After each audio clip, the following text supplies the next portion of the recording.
Muito bom dia, meu querido, minha querida, que o Senhor esteja te abençoando neste dia maravilhoso. Um ótimo sábado para você, para a sua família, para a sua casa. Claro que todo sábado, todo domingo, nós falamos sobre Apocalipse. E hoje eu quero ler com você o capítulo de número 5 de Apocalipse. Esse, meu querido capítulo, começa o julgamento de Deus que vai passar a existir após o arrebatamento da igreja. E após esse arrebatamento, os 7 selos serão abertos, as 7 trombetas tocarão. E, meu querido, quando João foi arrebatado até os céus, ele então adentra nos céus em espírito, e ali naquele momento, ele tem essa visão tremenda, essa visão maravilhosa. E ele vê, meu querido, um anjo procurando alguém que pudesse ser digno, alguém que pudesse ter a capacidade, alguém que pudesse ter, meu querido, verdadeiramente o poder de abrir os selos. E esse anjo sai a procurar alguém e, de repente, começa a se iniciar o julgamento do mundo.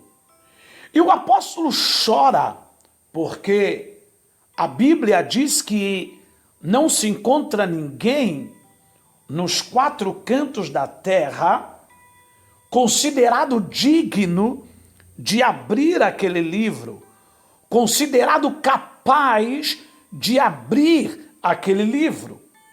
E então, meu querido, aparece na visão que Deus permite João ter, então o leão da tribo de Judá, a raiz de Davi, aquele que é o alfa e o ômega, aquele que é o começo e o fim de todas as coisas.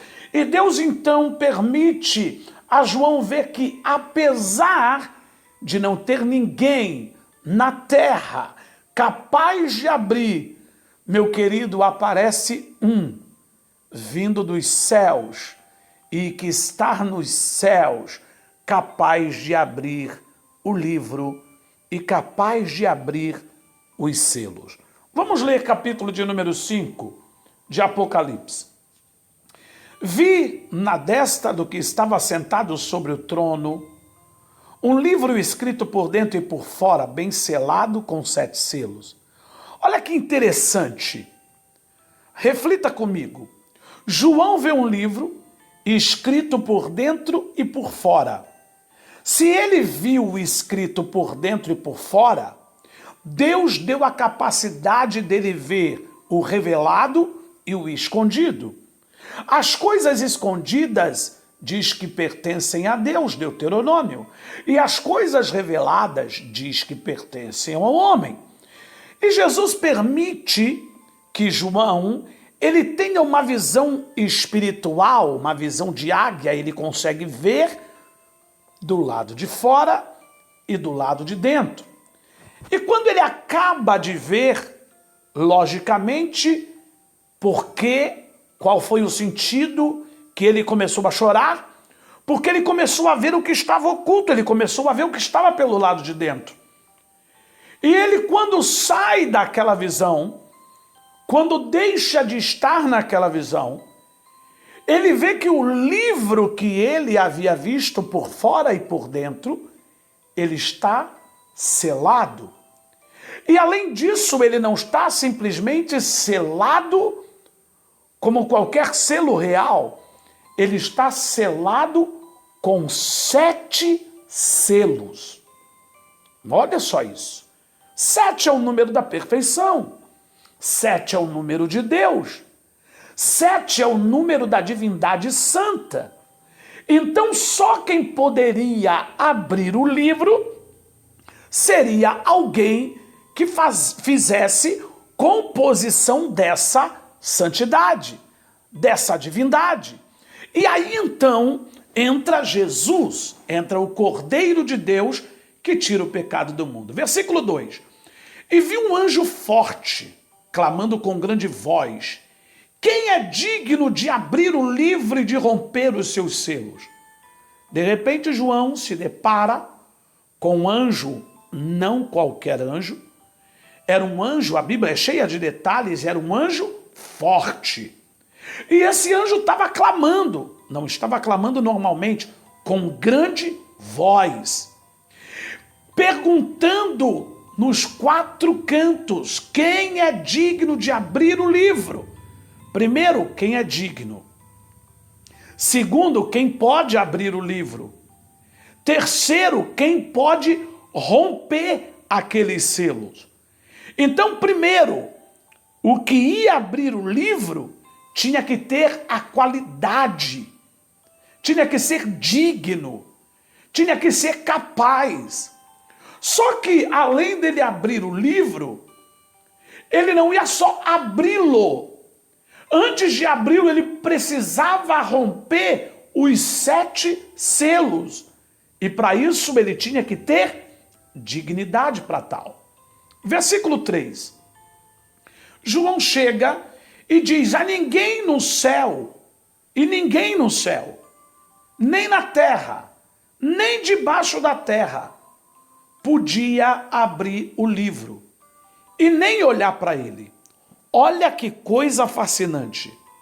Olha que coisa interessante. Ninguém no céu. Isso demonstra que Jesus era um mistério escondido de Deus. Ninguém no céu, nem na terra, nem debaixo na terra. Os 3 mundos existentes: o céu, a terra e o inferno. Não se achava ninguém que podia abrir o livro.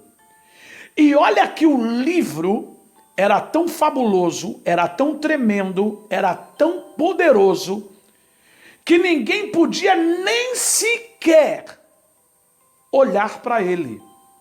Olha, gente, se não podia nem sequer olhar para o livro, de tão santo, de tão poderoso que o era, quanto mais abri-lo. E aí diz João no versículo 4, eu chorava muito, porque não for achado ninguém digno de abrir o livro e nem de olhar para ele. João começa a se quebrantar, João começa a chorar, João começa a misturar choro com coração, João começa a misturar choro com intercessão, João começa a misturar choro com dor, João começa a misturar choro, meu querido, com sofrimento. João começa a chorar porque não tinha ninguém capaz de abrir o livro. Versículo de número seguinte, 5. E disse-me um dentre os anciões. Anciões é uma das categorias mais altas angelicais. Olha que tinha um anjo forte, ninguém foi achado para abrir o livro, e de repente um ancião de dias, ele se levanta do seu lugar, ele vai em direção a João e ele diz: não chores. Meu querido, o ancião é de cabelo branco. O ancião é de maior idade.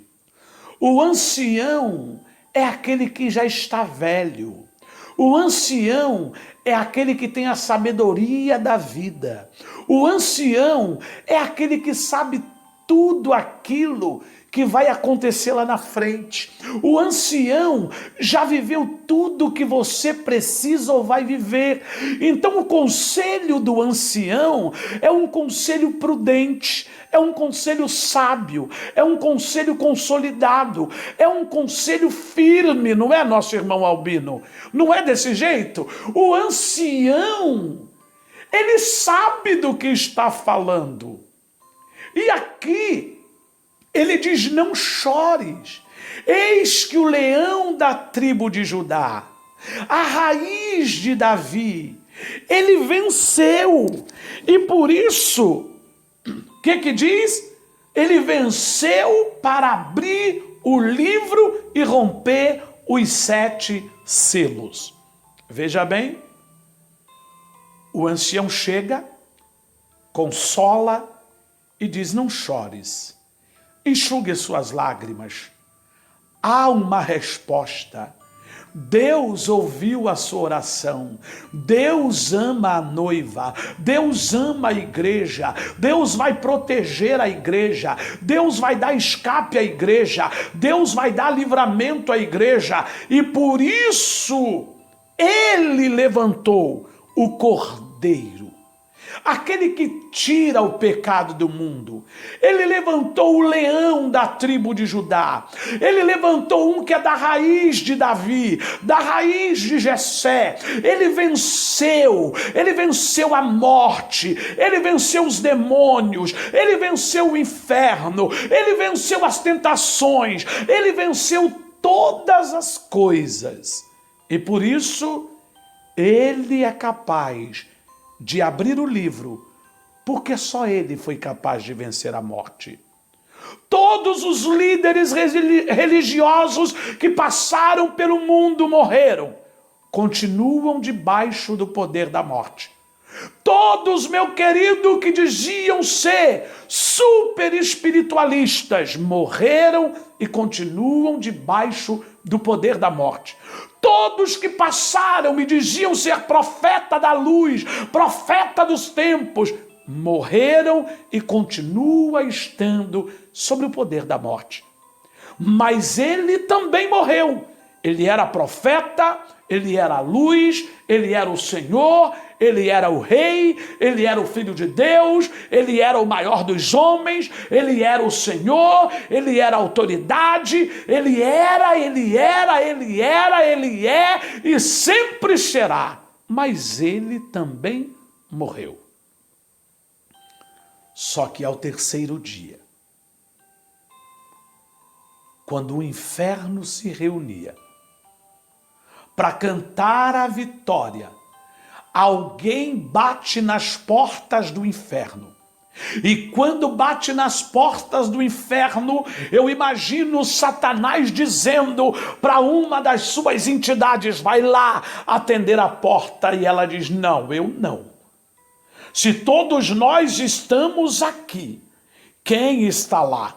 Eu imagino, meu querido, Satanás chamando o principado de alta patente e dizendo: eu vou te dar parte geográfica do mundo, vai lá. E ele diz: ah, mestre, sinto muito, mas eu não. Se nós estamos aqui, quem é que está lá? E ele vai para ele vai para outro principado, para outra potestade, e todos respondem da mesma maneira: mestre, se nós estamos aqui, há uma contagem toda hora, não tem ninguém lá fora, todos estamos aqui, então quem é que está lá?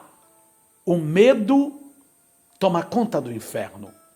O pânico, o pavor toma conta do inferno. Quem será? E alguém diz: existe uma profecia. Ao terceiro dia ele disse que iria ressuscitar. E aí então o apóstolo Paulo diz: onde está a morte? Sua força, onde está a morte? O seu poder, onde está a morte? O seu aguilhão.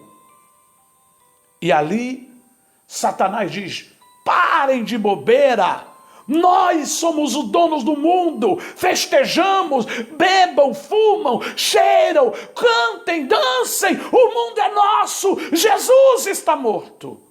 De repente, alguém bate nas portas do inferno. De repente, meu querido, ouve-se batidas na porta do inferno.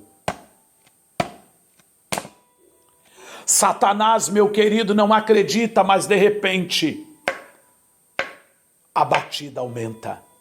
Meu querido, e mais uma vez, pela terceira vez, a batida nos portões do inferno. A primeira vez da história que Satanás se arrepia do alto da cabeça aos pés. A primeira vez da história que os demônios tremem às suas pernas. A primeira vez da história que o inferno se cala. A primeira vez na história que o inferno tem medo das próprias trevas. De repente, Satanás vira e diz: medrosos, covardes, deixe que eu vou abrir a porta. Satanás vai caminhando e todos de pé,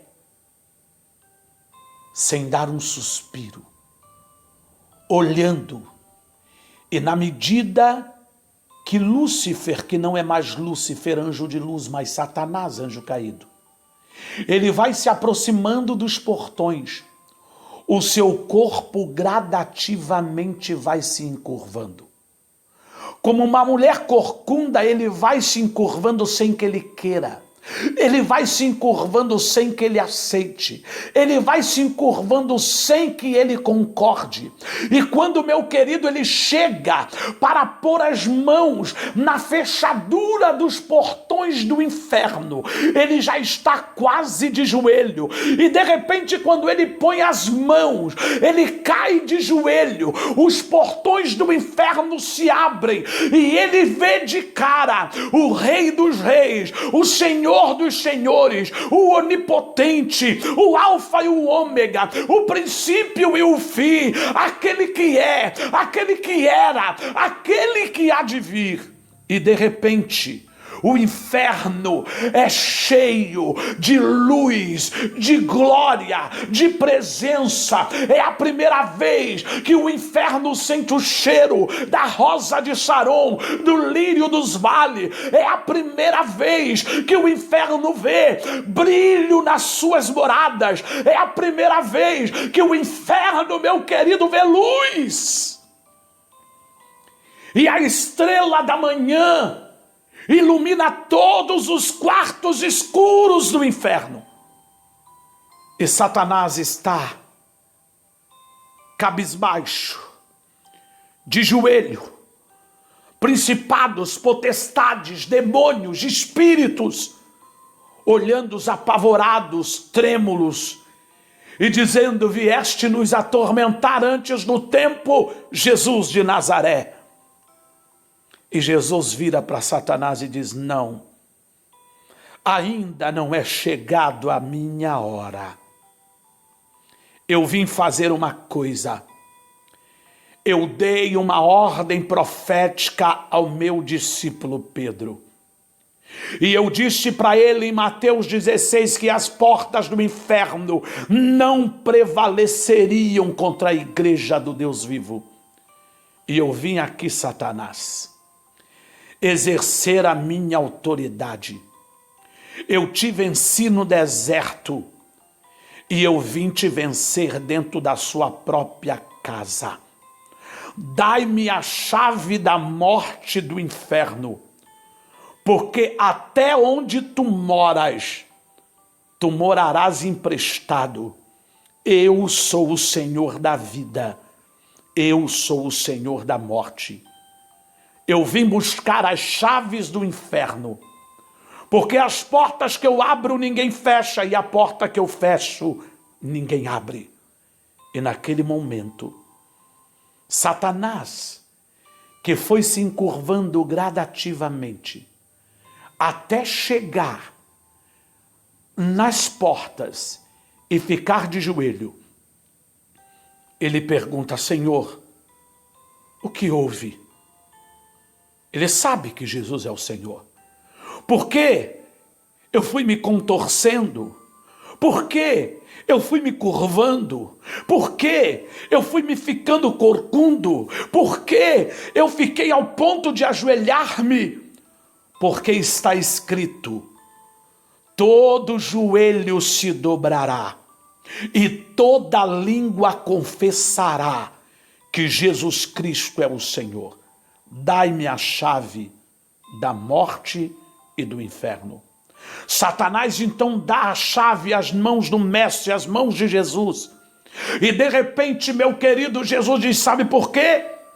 Quando tu viestes em direção a mim, que sou a luz imarcessível de Deus, a estrela mais brilhante do que o sol, porque quando tu chegares na terra com a sua invenção de que a minha imagem e semelhança vieram do macaco, eles vão entender que você é mentiroso e que você se humilhou. E agora eu quero levantar o meu pé, porque tu feriu o meu calcanhar, mas eu ferirei a sua cabeça.